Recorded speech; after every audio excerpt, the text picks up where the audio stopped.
So it's been a long time since I have uploaded a video, and normally I would be uploading another video essay or another just general thoughts, but the reason for my inactivity has been because I have discovered this new game called Zenless Zone Zero. And to be frank, I saw it on a YouTube ad, and I'm not really one to get into games for YouTube ads because, you know, normally you just you are zoned out until you see the skip ad button and then you click it real quick. But I forgot what ad. I think it was the Ellen Joe the Shark Girl ad, and there was no gameplay, and the first 50 seconds of the ad is just this shot of TV and background noise. So it wasn't really intriguing from a gameplay, but maybe I was curious on what this game really about. So got the name, I looked up some gameplay, and it's pretty cool, you know. The combat, especially the combat, is the hooker right there. Pause. So one of the greatest aspects of Zenless Zone Zero is its combat. It is, I think I got a boner, mate. It is very stylistic. It's cool, even though you are just pressing one button and dodging or switching out your characters from time to time occasionally. It is just so stylish and cool and fast-paced, and there's just so much with the screen, the way that they're framing these attacks, the way the camera's shifting, the way that the music is bopping in the background, the ad-libs when the characters do their moves. It's all very engaging, even though it can be very simple at times. But you know, who needs these complex, left, right, For Honor type of up attack, left, right tack, or a Street Fighter middle punch, high punch. You know, you don't the combat does not need to be too complex for it to be enjoyable. And there is some sort of combo play with the characters, like Ambi. If you do three. Stop stuttering. 3 attacks, and then you hold the attack on the third one, and then she does a different combo depending how you press it. So there is execution and memorization on how to play each character, and there's play styles that complement that. So I think what I would say is what Kamaka Viva Ole would say. What I do is, it's minimum effort but maximum pleasure, and it's good, just fun. It's really fun to see the characters just be cool and jump around the battlefield. And even though you're only playing one character at a time, it feels like they really do capture that gameplay feel of a team, like the Guardians of the Galaxy. If you ever played the Guardians of the Galaxy game, the gameplay is not one-to-one exact, but the way it makes you feel, you don't really see each member of the Guardians as a character. They're really as an ability, and that's kind of what's going on with Zenless Zone Zero. You really play one character at a time, and whoever ability you need at that moment, that's when you call them in. And they remain on the field, and the dynamicism and the overall flow, the animations, when Nicole, she jumps in, is she's jumping backwards and she's shooting her little briefcase gun, or when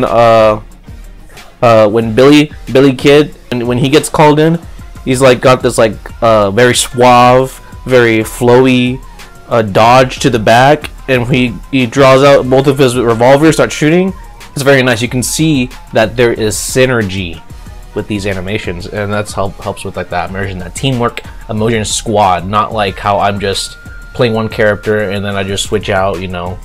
It's not just the combat. The combat is very good, but that's not the only thing that's good about the game. Some people who talk about this game only talk about the combat. They think the combat the combat is only good. That's it. Nothing else about the game is good. That's what they think. But man, I'm telling you, I like a lot of the game. I like almost every aspect of the game, even the TV sections. Let's talk about that, because I don't know who's these people talking about. I don't know what they're talking about. Like, why are they crying when they talk about these TV sections? It's not that bad. You know, I don't know. I actually cannot see a very reasonable reason to be upset with the TV navigation system, other than it takes them out of this combat third-person movement, 3D movement. I enjoy the TV sections. It's a nice change of pace. So, you know, it's like this really stylistic, very artistic take on, you know, on a grid. It's a grid with TVs, and you got a little bunny, a bang boo on the screen. That's how that's your character. You're moving up and down, moving left and right. You see the little enemy characters, caricatures, and that represent the enemies or like icons and stuff. It's not bad. It's not bad. I don't know who's crying. Like, it's not even a deal breaker. You know, at most it might be like an inconvenience at most if you don't enjoy it. Like, if you really could not handle just not being in a 3D world. But I enjoy it. I think it's cool. And speaking of pacing, that's why I think the TV sections help with the pacing. Speaking of the pacing in the game is just structurally engineered to be these bite-sized, enjoyable sections. And I think that's very good for what the game is. It's a gacha game, you know. Like, even though it's a game that's not designed for you to play like 8 hours straight, that's what I do. I've been playing this game straight all day. Wake up in the morning, I go to sleep, I get excited to wake up in the morning to log in, and I play all day. But reality is, gacha games aren't really meant to be played for so long, I think. But don't hold this on the record. Don't put this on the record, because I do not play a lot of gacha games at all. This is my only gacha game I ever got into so far. I might get into more after seeing this, but the pacing of this game is very enjoyable. Not once have I felt something goes on too long or too short. Like, I am satisfied with each section they have. So from my time playing, I can really separate the gameplay into 3 aspects. So you have the hub, the TV, and you have the combat. The hub may or may not count like in a very significant way, because you can end up doing a lot more in the hub world than you originally thought you would. So in the hub world, it's kind of like how Monster Hunter is, where you are prepping, you're eating, you're drinking coffee, or you're like, you know, you're equipping gear, you're upgrading, stuff like that. So it's kind of like the prep stage of it. But you can also do some side quests. Like, you got this police officer that hangs around the city, and he gives you like some of these quests that you can do. You can walk around, talk to NPCs, you can engage with your agents or the characters that you play as. You can engage with them, get to know them better.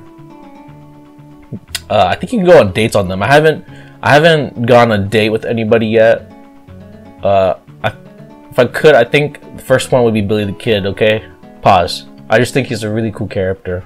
So that's what you can do in the hub world. And then in the TV world, you know, you navigate, you go, and then you go, like, you know, ferry, the little AI thing you meet up, and later on it's like, oh, danger, you know, or they give you information, something like that. And then you go into the combat mode, and that's a very like maybe like one minute, 2 minute, 3, like maybe like 3 minutes the longest, I think. If the boss is so much, if the boss is depending on the boss, you know, 3 minutes spent in the combat zone at most. And I'm bringing back to the TV thing. So I think the TV is a very necessary part of the game, because the combat is so good that if you were just straight up just combat all the time, like no pause, no breaks in between, you're gonna get bored of the combat. It's gonna be overplayed. It's gonna be like, oh, I'm sick and tired to see this. But because they separated with these TV sections, it's like they take you in, and you're like, oh, I really enjoyed this part, and take you out, and then So you could have like 50 hours in this game and you'd be longing for combat, you know, but not longing in a bad way. Like it's like it's unattainable. Like you can't even play it. Like these TV haters have been kind of preaching. It's more like an excitement. It's like, oh, I can't wait for the next fight, you know. Because if the game was structured like Genshin Impact, where you're just walking. Oh, well, actually, I never played Genshin Impact yet, so I can't say much. But from what I imagine and assuming that you're just walking around, you know, there's no loading screen. There's not a lot of loading screens. You just go in, you do fight, or something like that. That's what I think. Okay, let's just say that. So let's just say. It could not even be Genshin, okay? I could be mistaken, but let's just say if it's just a game that you can fight all the time, you're gonna get bored of the combat eventually, you know what I'm saying? You're just gonna get bored if it's all like, you gotta be you gotta be desensitized to the beauty, of the glory of the combat. The music in this game is one of the greatest I've actually listened to. You know how a game soundtrack is so good, you'd be listening to it outside of the game? That is what this game did for me. Specifically the 60% fantasy soundtrack. Dude, that thing is bopping.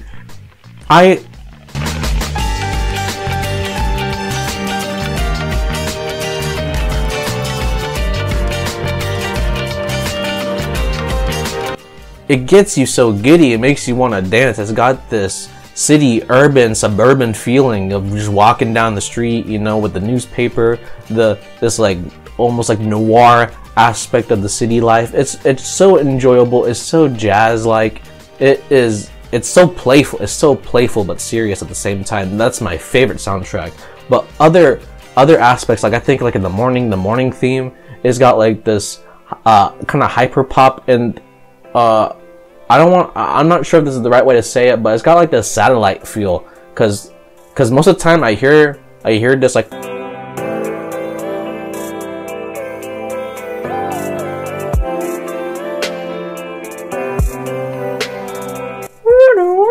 that type of sound going on. It's always like this Japanese, like this obscure Japanese band with like a satellite in the album, so I called it the satellite sound. But it's got that morning feel of like what it's like, you know, just like captures the feeling of city life, the soundtrack. And it's even got like these hip hop raps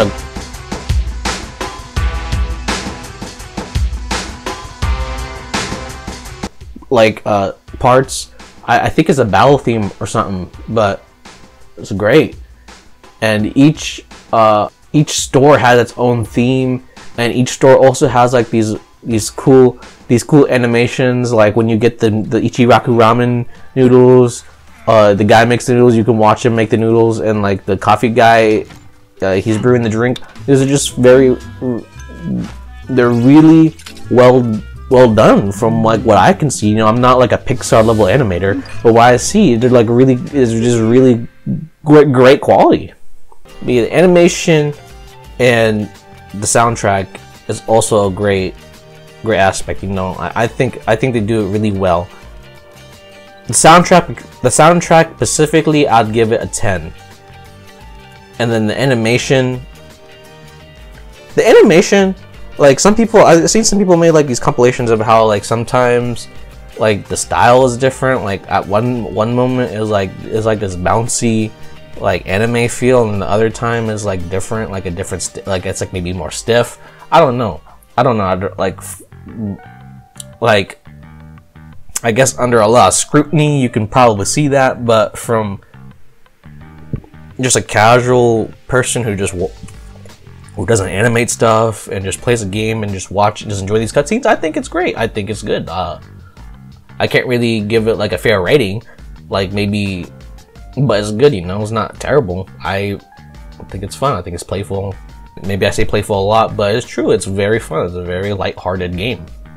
Let's talk about the dailies. So they give you some stuff to do each time you log in as an incentive. So you log in, you can get these rewards in the menus. You know, you don't gotta do a lot of like overzealous quests. I think in Genshin, people have been like saying like a daily quest every time like you log in is like to save like a whole village or something. I think that's a meme. But the dailies here are very relaxed.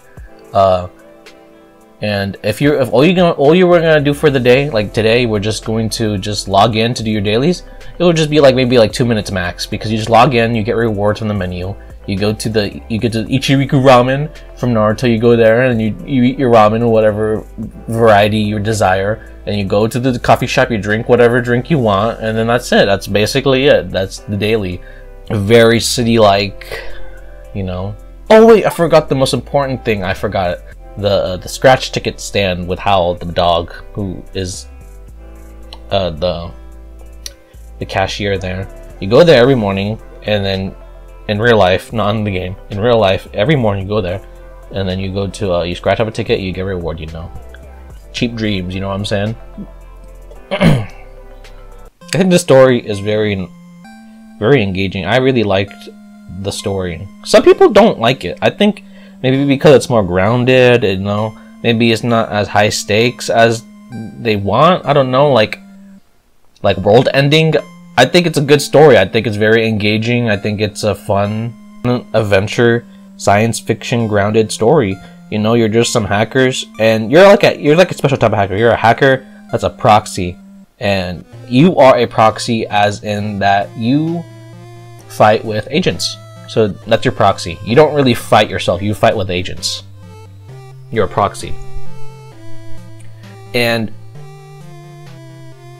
in this world, in the city called New Eridu, there's like this domain expansion type black hole called the Hollow. And when you go into the Hollow, that's where you can like fight these, they call them ethereals, monsters inside the Hollow.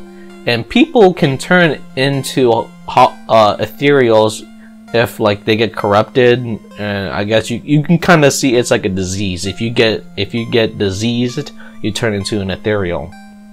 But really the story is kind of not really centered around the Hollow, but a lot of what happens to the characters involves going into the Hollow. I think the story is good, you know. Not every story has to be like Lord of the Rings, you know. I gotta save the world. Like you're the chosen one. This is just a really laid back, very I don't want to say chill, because it's a good story, you know. It's like, you know, maybe I'm not like on the edge. It's not a thriller, but it's an enjoyable experience.